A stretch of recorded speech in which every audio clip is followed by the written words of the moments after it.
일주일 전 토요일에 저희 근처 양로원에서 양로원 전도 대회가 있었습니다. 그때 제가 영어로 설교를 했는데요. 그 전까지 금요 기도회만 생각하면 부담스럽고 또 마음도 어렵고 그랬는데, 그 지난 토요일을 기점으로 한국어로 설교할 수 있다는 것에 감사한 마음으로 한 주간을 보냈습니다. 여러분, 이 자리에 계신 분들 중에 내 자녀가 혹은 내가 형통하기를 바라지 않는 분은 아마도 안 계실 것 같습니다. 왜냐하면 형통이라는 단어의 일반적인 의미를 우리가 이해하고 있기 때문이죠. 만사형통, 이게 무슨 뜻일까요? 모든 일이 뜻대로 잘 풀린다는 것입니다.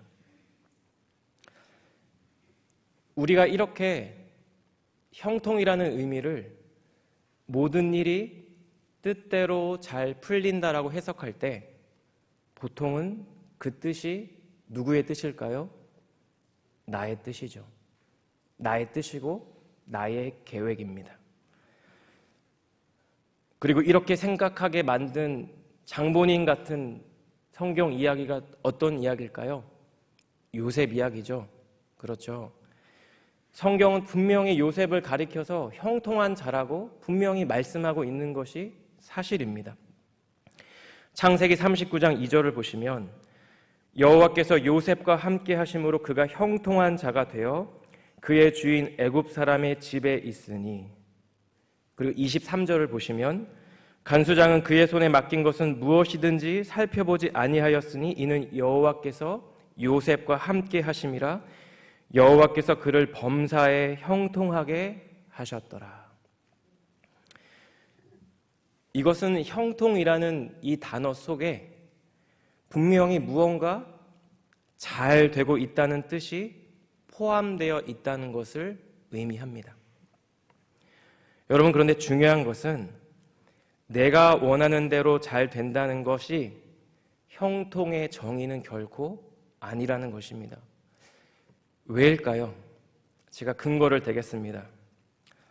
여러분, 만약에 요셉이 바라고 원하는 대로 모든 일들이 다 잘 되는 것이 형통이라면 요셉은 왜 형들에게 버림을 받았을까요?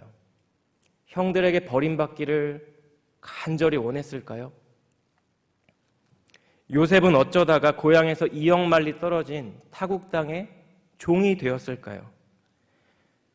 착하고 신실하게 살았는데 요셉은 감히 주인의 배우자를 범하려고 했다는 그런 악질 누명을 쓴 범죄자가 되었을까요? 형통한 요셉이라면 어쩌다가 옥살이를 해야 했을까요?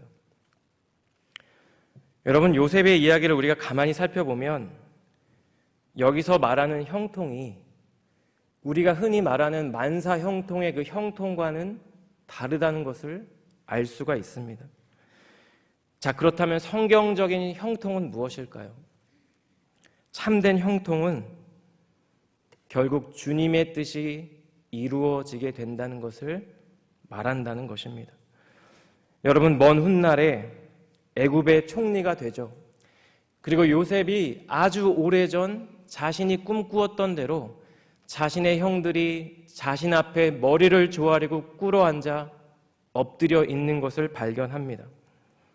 그 상황을, 꿈이 실현되는 그 상황을 마주하게 되죠.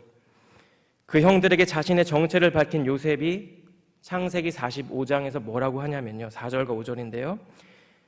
요셉이 형들에게 이르되 내게로 가까이 오소서.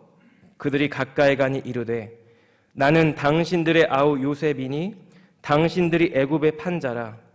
당신들이 나를 이곳에 팔았다고 해서 근심하지 마소서. 한탄하지 마소서. 하나님이 생명을 구원하시려고 나를 당신들보다 먼저 보내셨나이다. 여러분, 하나님이 생명을 구원하시려고, 아브라함의 후손들을 구원하시려고, 하나님의 뜻을 이루시려고 나를 비록 종이었지만 애굽에 먼저 보낸 것이 주님의 뜻이었고 그 주님의 뜻이 이루어졌다는 것을 요셉이 고백하고 있다라는 것입니다. 여러분, 우리가 오늘 함께 읽은 본문 말씀에서도 이런 형통이라는 단어가 등장하죠. 11절에 이렇습니다. 주여 구하오니 귀를 기울이사 종의 기도와 주의 이름을 경외하기를 기뻐하는 종들의 기도를 들으시고 오늘 종이 형통하여 이 사람들 앞에서 은혜를 입게 하옵소서 하였더니 그때 내가 왕의 술 관원이 되었느니라. 그리고 우리가 현재 묵상하고 있는 대로 느헤미야서를 읽어보면 느헤미야의 삶은 어떨까요? 형통한 삶을 살아가고 있습니다. 그가 이 기도를 드리고 술관원이 된 것이 아니라 하나님의 뜻을 구하고 형통을 구했을 때 그를 주님이 사용해 주시고 그의 삶을 통해 하나님의 뜻을 이루어 가셨다라는 것이죠. 그래서 저는 이 시간 함께 느헤미야 1장 말씀을 나누기를 원하는데요. 제가 이 금요기도회 설교를 맡게 되었다는 사실을 알고 마음속으로 생각한 구절이 이 1장 말씀이었습니다. 너무나 감사하게도 이 본문이 주말에 껴있어갖고 아무도 설교하지 않으셨더라고요. 그리고 약 2년 반 전에 우리 담임 목사님께서 강해 설교로 느헤미야를 하셨는데 여기 계신 모든 분들은 잘 기억하고 계신가요? 네, 감사합니다. 네. 그래서 이 시간 함께 느헤미야 1장 1절부터 11절까지의 말씀을 나눌 텐데요. 우리 사랑하는 성도님들의 삶의 자리에서 우리가 어떻게 하면 형통한 자로 잘 되고 순적하게 살아가는 것이 아니라 나의 삶 가운데 어떻게 주님의 뜻이 이루어지고 나의 삶을 통해 우리가 어떻게 주님의 뜻을 이루어가는 자로 존귀하게 사용되고 쓰임받을 수 있는지를 함께 살펴보기를 원하고 또 그러한 삶을 우리 주님께 존귀하게 사용되고 쓰임받는 우리 저와 성도님들 되시기를 주님의 이름으로 축복합니다. 여러분, 첫째로 우리 안에 하나님의 시선이 회복되어야 한다는 것입니다. 오늘 본문 말씀은 이렇게 시작합니다. 하가랴의 아들 느헤미야의 말이라 아닥사스다 왕 제20년 기슬르월에 내가 수산궁에 있는데. 느헤미야를 누구로 소개하냐면 하가랴의 아들로 소개합니다. 사실 성경 어디에도 이 하가랴에 대한 정보를 제공하고 있지 않습니다. 학자들이 추측하기로는 느헤미야의 증조 할아버지가 바벨론 포로로 끌려와 바벨론에서 살기 시작한 것으로 추측합니다. 쉽게 말하면 바벨론 포로 4세대가 되는 것입니다. 그리고 느헤미야는 페르시아의 고위 관료였습니다. 여러분, 본문 11절을 보시면 이런 표현이 있죠. 그때에 내가 왕의 술 관원이 되었느니라.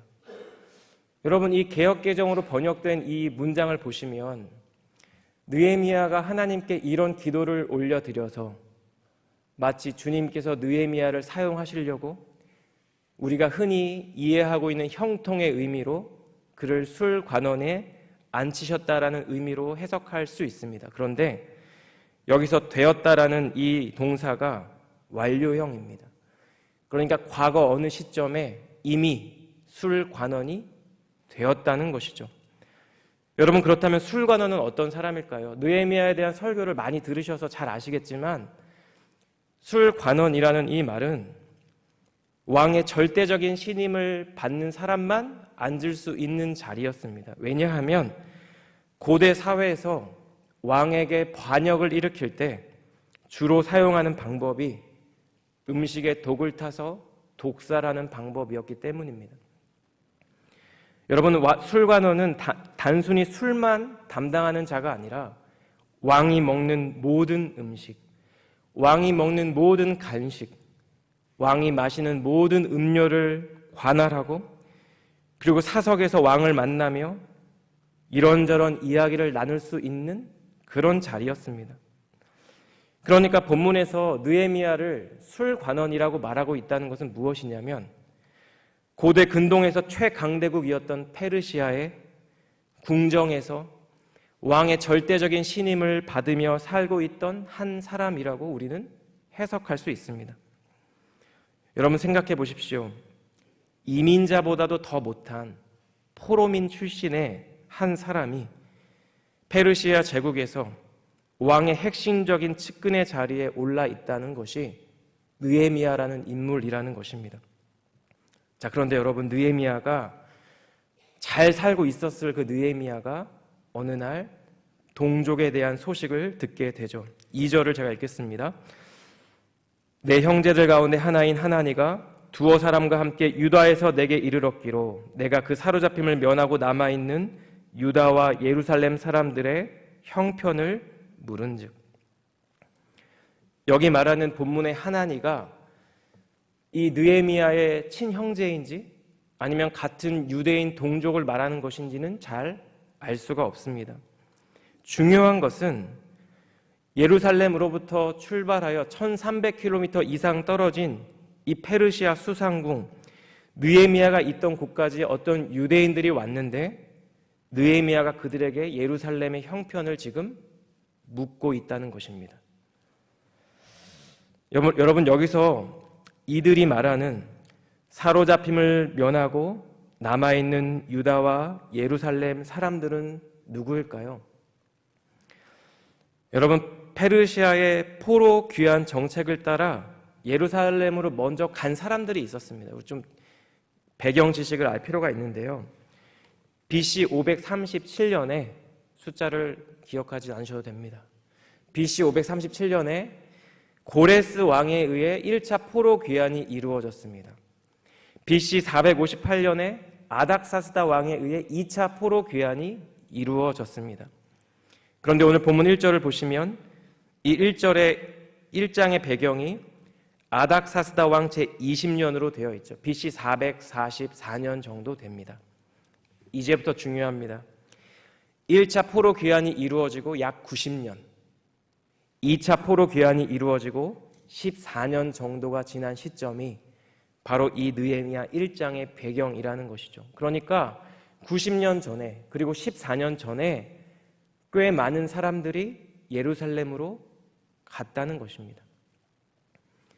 그런데 중요한 것은 느헤미야가 이렇게 사로잡힘을 면하고 남아있는 유다와 예루살렘 사람들의 형편을 지금 물어보았다는 거예요. 우리는 이 본문이 너무나 익숙해서 물어볼 수도 있지라고 생각할 수 있습니다. 그런데 여러분, 느헤미야는 그냥 보통 유대인이 아니었어요. 페르시아의 최고 권력자 중에 한 명이었습니다. 그는 포로민 출신이었습니다. 여러분, 이렇게 정치적인 지지 세력이 없는 사람들에게 있어서 가장 최우선되는 관심사가 무엇일까요? 자신의 자리를 지키는 것입니다. 혹시나 나를 음해하는 자가 없는지, 나를 바라보는 왕의 눈빛이 예전과 똑같은지, 내가 왕께 무언가 실수하고 있는 것이 있지는 않은지 끊임없이 살피며 내 권력과 내 자리를 지키려고 살아가는 것이 이 시대에 있었던 모든 권력자들의 마음이고 태도였다는 것입니다. 제가 예전에 대학을 졸업하기 전에 1년 정도 인도에서 이제 사역을 한 적이 있었습니다. 선교사님을 도운 적이 있었는데요.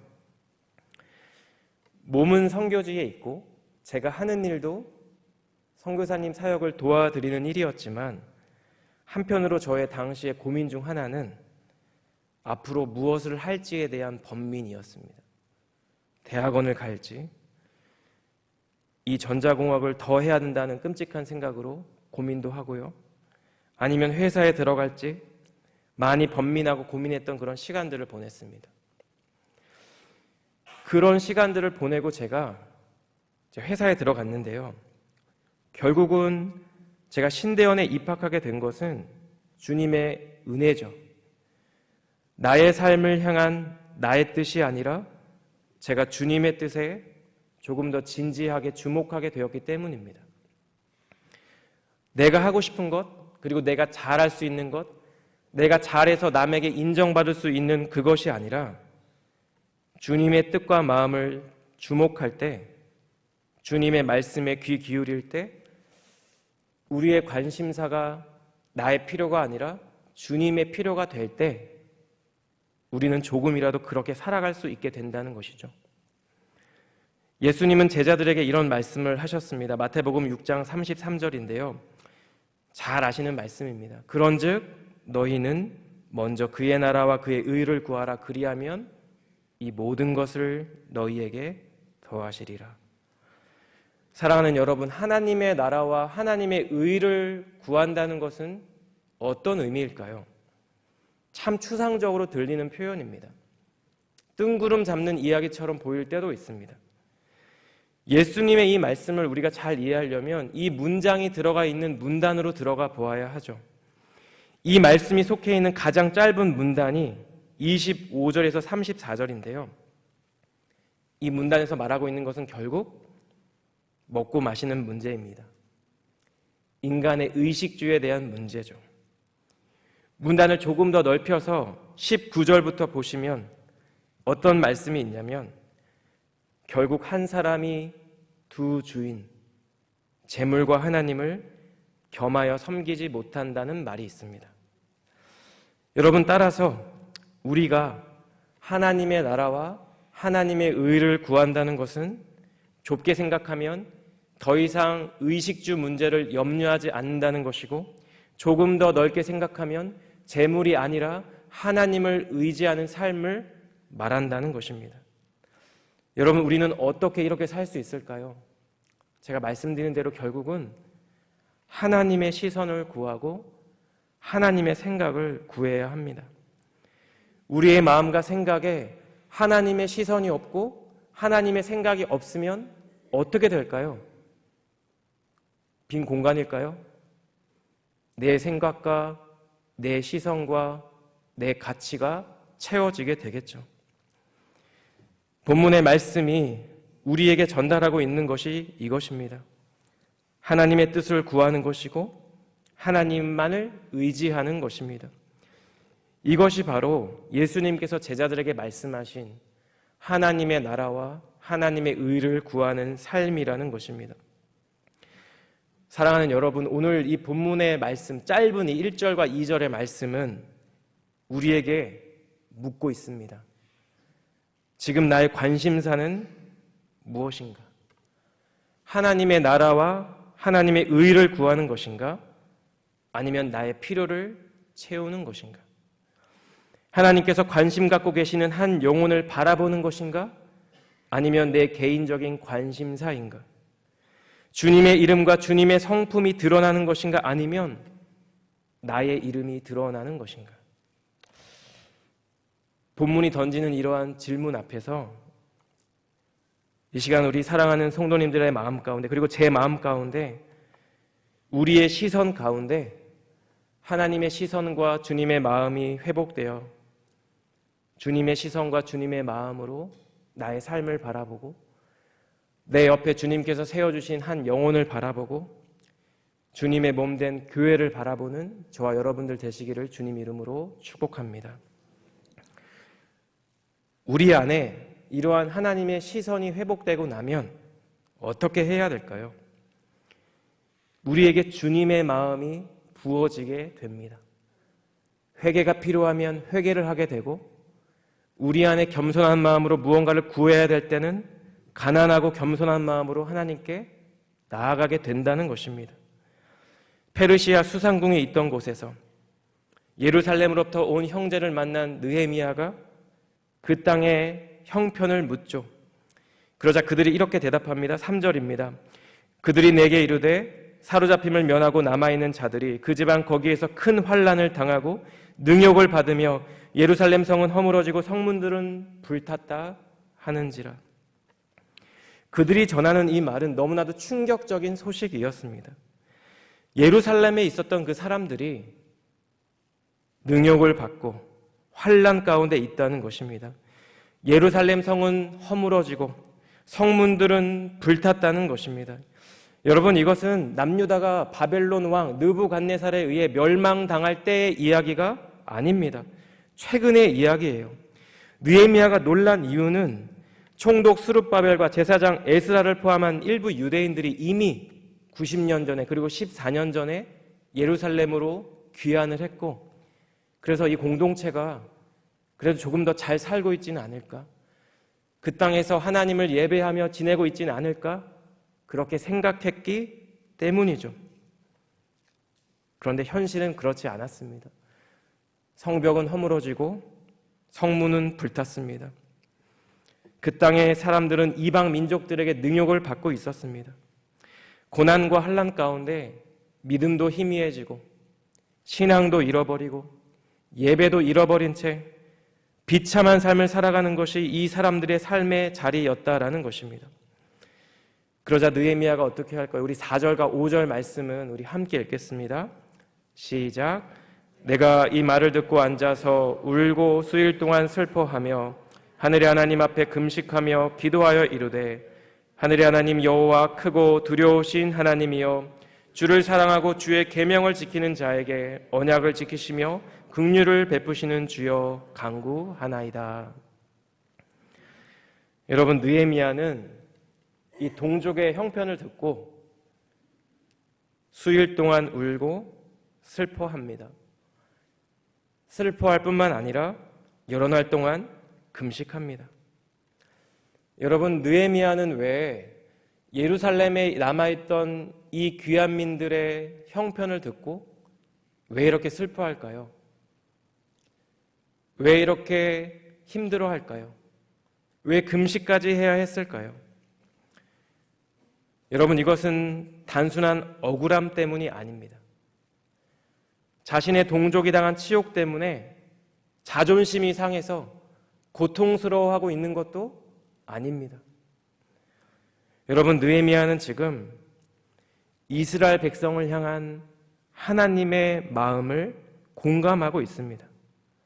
왜냐하면 자신의 동족이 처한 이 상황이 원래 이스라엘 백성들 가운데 주어졌던 하늘의 하나님이 주셨던 그 정체성과는 너무나도 다른 모습을 보여주고 있기 때문입니다. 쉽게 얘기해서 어디 가서 내 자식이 천대받고 멸시받고 무시받으면 여러분, 피가 거꾸로 솟지 않을까요? 이것이 이 거민을 향한 하나님의 마음이었고 느헤미야의 마음이었다라는 것입니다. 여러분, 10절 말씀을 보시면 느헤미야는 이스라엘 백성을 가리켜 뭐라고 하냐면요, 주님께서 크신 힘과 강한 팔로 건져내신 주님의 종이며 주님의 백성, 이렇게 소개합니다. 이것이 이스라엘 백성, 하나님의 백성이라는 것입니다. 여러분, 종종 미디어를 통해 우리는 어떤 교회의 사회적 문제를 접할 때가 있습니다. 여러분, 그럴 때 어떤 생각을 하시나요? 그런 소식을 접하면 순간 사람들은 저를 포함해 자신도 모르게 혀를 차며 문제 있는 교회라고 정죄합니다. 내 기준과 내 생각의 판단에 근거해서 저 교회는 저러저러해서 문제야 라고 얘기하죠. 여러분, 그런데 곰곰이 생각해 보시면 우리는 그 교회의 머리 되시는 예수님의 입장이 아니라 내 입장에서 내 기준으로 내 생각으로 교회를 바라볼 때가 있다는 것입니다. 한번 생각해 보십시오. 이건 가정입니다. 내 자녀가 자라면서 점점 부모된 나의 말을 듣지 않습니다. 조금씩 비뚤어지기 시작합니다. 어느 순간부터 눈빛도 좀 이상하고 저와 눈도 마주치지 않습니다. 불량한 친구들과 어울리기 시작합니다. 어느 날은 더 이상 교회에 가지 않겠다라고 선언합니다. 예수님이 계신지 모르겠다는 것입니다. 그리고 결국 사회적으로 용납이 안 되는 죄들을 저지르고 다닙니다. 여러분, 가정입니다. 표정들이 너무 어두우셔갖고. 여러분, 이 아이를 바라보는 사람들의 마음은 어떨까요? 어떤 사람은 불량 학생이라고 할 거고, 어떤 사람은 문제아라고 할 겁니다. 어떤 사람은 내 저럴 줄 알았어 라고 얘기하는 분도 분명히 있겠죠. 어떤 이들은 저놈 저거 범죄자야 라고 얘기할 수도 있습니다. 아이를 잘 알던 그 아이를 잘 모르던 대부분의 사람들이 비슷한 반응을 보일 것입니다. 딱 한 그룹, 그 아이의 부모만이 이들과는 여전히 다른 마음으로, 애타는 마음으로, 애통하는 마음으로 이 아이를 바라보고 있을 것입니다. 사랑하는 여러분, 이것이 자신의 자녀를 향한 부모의 마음이고, 무너진 예루살렘 성벽과 불타버린 성문을 바라보는 우리 주님의 마음이 아닐까 묵상이 된다는 것입니다. 여러분, 만약에 느헤미야가 이 세상 사람들의 이성과 논리로 예루살렘을 바라본다면 그들의 이러한 형편은 그들의 조상들의 죄의 대가와 같은 것입니다. 하나님께서 정말 오랜 시간 동안 참아주셨고 기다려주셨고 수많은 선지자들을 통해 경고해 주셨고 간절히 이스라엘이 회복되기를 바라셨기 때문입니다. 그래서 느헤미야도 수산궁에 있었던 모든 것이 화평하고 부족한 것이 없던 그 사람도 혀를 끌끌 차며 어쩔 수 없지 뭐 이렇게 얘기할 수 있는 것이 느헤미야의 삶의 자리였다라는 것입니다. 그런데 여러분, 결코 그렇게 남의 일을 말하듯 그냥 그렇게 넘어갈 수 없는 마음이 주님의 마음이었고 느헤미야의 마음이라는 것이죠. 에스겔 18장 23절에 이런 말씀이 있습니다. 여호와의 말씀이니라 내가 어찌 악인이 죽는 것을 조금인들 기뻐하랴. 그가 돌이켜 그 길에서 떠나 사는 것을 어찌 기뻐하지 아니하겠느냐. 여러분, 이러한 하나님의 마음은 느헤미야의 기도에서도 나타나고 드러나고 있습니다. 우리 5절 말씀 우리 함께 읽겠습니다. 시작. 이르되 하늘의 하나님 여호와 크고 두려우신 하나님이여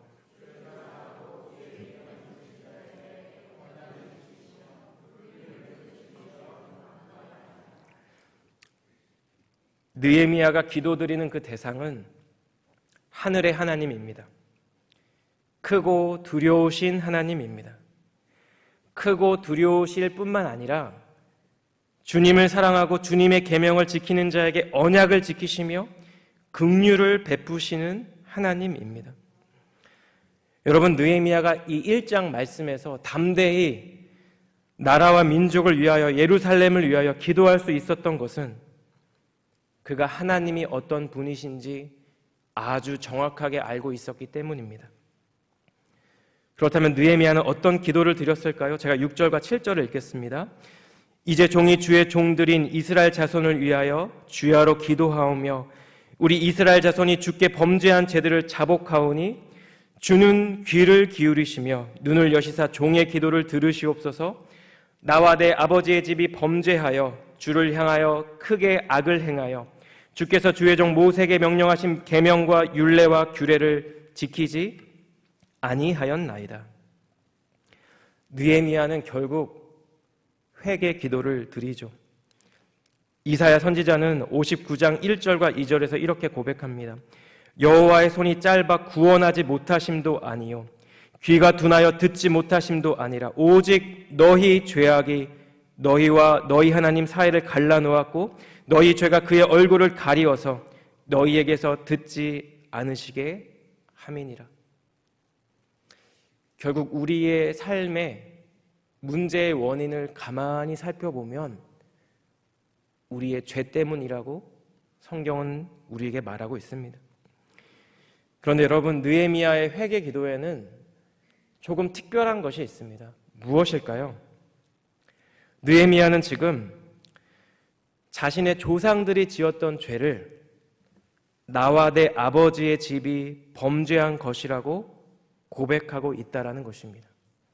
여러분, 느헤미야가 지은 죄인가요? 느헤미야의 아버지가 지은 죄일까요? 그는 지금 신실하신 하나님, 긍휼을 베푸시는 그 하나님께 주님, 조상들의 죄가 나의 죄입니다. 조상들의 반역이 나의 반역이고 조상들의 불순종이 나의 불순종입니다. 그것이 나의 죄고 나의 아버지의 죄라고 고백하고 있다라는 것입니다. 여러분, 그런데 놀랍게도 주님은 이러한 느헤미야의 기도에 어떻게 하셨나요? 응답해 주셨어요.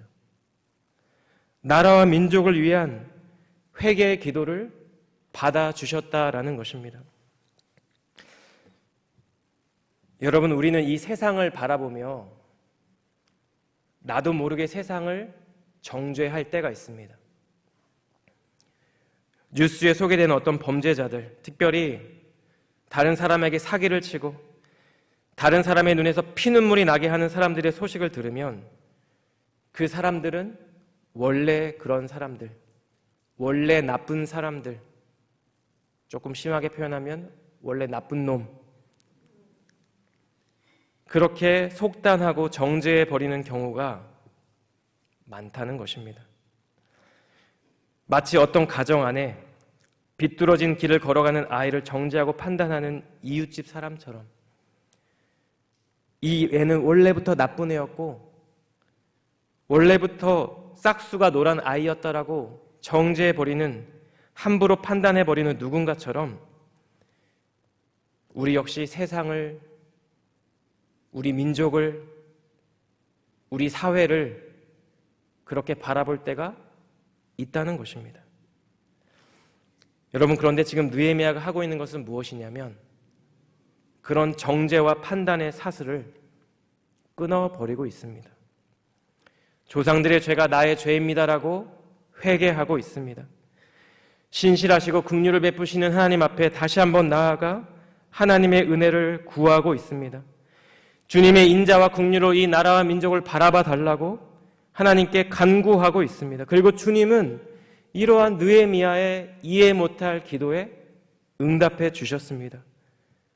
왜냐하면 이것이 우리를 향한, 죄인을 향한, 패역한 이 세대와 세상을 향한 우리 주님의 본심이기 때문입니다.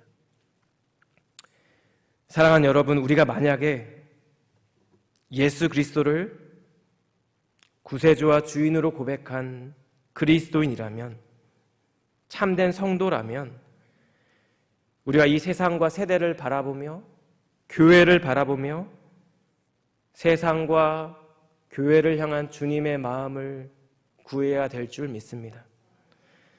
세상의 잘못을 나의 죄로 여기고 공동체의 연약함을 나의 연약함으로 여기고 주님의 은혜와 주님의 긍휼을 구해야 한다는 것입니다. 여러분, 우리 안에 이러한 겸손한 마음과 회개하는 심령으로 주님의 마음을 구하며 나라와 민족을 위해서 기도할 때, 교회를 위해서 기도할 때 우리 주님이 우리의 기도 가운데 신실하게 응답해 주실 줄 믿습니다. 그러한 마음으로 주님께, 그 주님의 은혜의 보좌 앞으로 담대히 나아가는 우리 저와 사랑하는 성도님들 되시기를 예수님 이름으로 축복합니다. 마지막으로 우리는 주님께 형통을 구해야 합니다. 저는 어린 시절 느헤미야 2장을 읽으면서 이런 생각을 한 적이 있었습니다. 그때나 지금이나 저는 말을 잘 못했습니다. 도대체 느헤미야는 어떻게 왕 앞에서 저렇게 자신의 필요를 오목조목 조리 있게 잘 할 수 있었을까? 느헤미야는 참 지혜롭고 똑똑한 사람인가 보다, 이렇게 생각을 했었습니다. 여러분, 무엇이 맞을까요? 느헤미야 2장 1절을 보시면 아닥사스다 왕 제20년 니산월에 느헤미야가 왕 앞에 나아갔다고 기록되어 있습니다. 그리고 오늘 본문 1장 1절에 언급된 때는 기슬르월입니다. 기슬르월이 태양력으로 11월과 12월이고 니산월은 3월이죠. 몇 개월의 시간 갭이 있을까요? 4개월 정도의 시간 갭이 있습니다. 성경에는 나와 있지 않지만 여러분, 이 4개월 동안 느헤미야가 무엇을 했을까요? 유치부에서는 이렇게 물어보는데 무엇을 했을까요?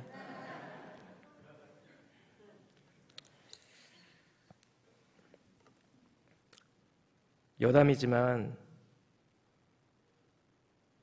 제가 말씀을 나눌 때 누군가 아멘을 크게 하시거나 눈물을 훔치는 분을 보면 제 어릴 적 별명이 고장난 수도꼭지였거든요. 제가 이 눈물을 주체할 수가 없습니다. 그래서 잘 어울리지도 않는 농담을 잠깐 했습니다. 여러분, 느헤미야는 이 4개월 동안 무엇을 했을까요? 무엇을 했을까요? 기도하지 않았을까요? 하나님 앞에서 하나님의 마음을 구하고 하나님의 지혜를 구하며 하나님, 내가 아닥사스다 왕 앞에서 어떻게 해야 주님 이 왕의 마음을 움직일 수 있을까요? 내가 어떻게 해야 하나님 저를 형통하게 하실까요? 내가 어떻게 해야 하나님께 쓰임받는 삶을 살 수 있을까요? 여러분, 성경에 나와 있진 않지만 그렇게 기도하지 않았을까요? 저는 확신합니다. 그래서 이렇게 말을 잘하는 거예요. 우리도 다 말을 잘할 수 있습니다. 우리 본문 11절 말씀을 함께 읽겠습니다. 시작. 주여 구하오니 귀를 기울이사 종의 기도와 주의 이름을 경외하기를 기뻐하는 종들의 기도를 들으시고 오늘 종이 형통하여 이 사람들 앞에서 은혜를 입게 하옵소서 하였나니 그때 내가 왕의 술 관원이 되었느니라. 본문 11절에 있는 이 느헤미야의 기도의 핵심은 형통을 구하는 것입니다. 하나님의 은혜를 구하는 것입니다. 사랑하는 여러분, 형통을 구한다는 것이 무엇을 의미할까요? 복습입니다. 무엇을 의미할까요? 나의 뜻이 아니라 하나님의 뜻을 구하는 것입니다. 주님의 뜻이 나의 삶 가운데 특별히 나를 통해 이루어지기를 간구하는 것입니다. 여러분, 느헤미야서를 다루고 있는 리셋이라는 책을 얼마 전 우리 유문식 집사님께서 빌려주셔갖고 제가 잘 읽고 있는데요. 그 책의 저자가 본문 11절 말씀을 설명하며 뭐라고 얘기했냐면요. 막연한 기적보다 거룩한 기회를 구하라. 하나님의 뜻을 구할 때 막연한 기적보다 거룩한 기회. 주님이 다른 사람이 아니라 하나님, 나를 사용해 주세요. 나를 통해 일해 주세요. 나를 통해 주님의 뜻이 이루어지게 해 주세요. 그런 거룩한 기회를 구할 것을 도전하는 내용을 인상 깊게 읽은 적이 있었습니다. 여러분, 예루살렘에 오랜 세월 동안 무너져 있었던 성벽을 다시 세우는 일, 쉬운 일일까요? 수십 년 동안 예배도, 신앙도, 믿음도 무너진 채 살아가고 있었을 그 예루살렘 귀한민들의 공동체를 다시 신앙 공동체와 믿음 공동체로 세우는 것 쉬운 일일까요? 그런데 느헤미야는 마치 이사야 선지자처럼 주님, 제가 여기 있습니다. 만약 주님 뜻이면, 주님 가하시면 나를 사용하여 주옵소서. 나를 통해 주님의 뜻을 이루어 주옵소서. 여러분, 이렇게 고백하며 기도하고 있습니다. 윌리엄 캐리 선교사님 잘 아시죠? 현대 선교의 아버지가 이분의 별명입니다. 그런데 여러분, 이분이 원래 구두 수성공이었죠. 이분이 한 아주 유명한 캐치프레이즈가 있습니다. 무엇일까요? 하나님에게서 위대한 일을 기대하라. 하나님을 위해 위대한 일을 시도하라. 사랑하는 여러분, 하나님 앞에서 주님의 시선으로, 주님의 마음으로 주님께 형통을 구했던 이 느헤미야의 말씀 앞에서 우리의 삶의 자리를 다시 한번 되돌아보시기를 예수님 이름으로 축복합니다. 주님의 선하신 뜻과 계획을 위해서 하나님께 형통을 구하고 하나님의 은혜를 구하며, 그래서 우리의 삶의 모든 자리에서 때로 우리의 삶이 광야와 같을지라도, 때로 내 삶의 자리가 잘 이해되고 해석되지 않을지라도 하나님의 뜻을 이루는 귀한 도구 되시기를 예수님 이름으로 축복합니다. 우리 가정 가운데, 우리 교회 가운데 하나님께 드렸던 나의 작은 수고와 섬김과 주님 앞에서 흘렸던 나의 눈물을 통해 우리 주님의 뜻이 이루어지는 우리 사랑하는 성도님들, 또 우리 사랑하는 한우리교회 되시기를 예수님 이름으로 축복합니다.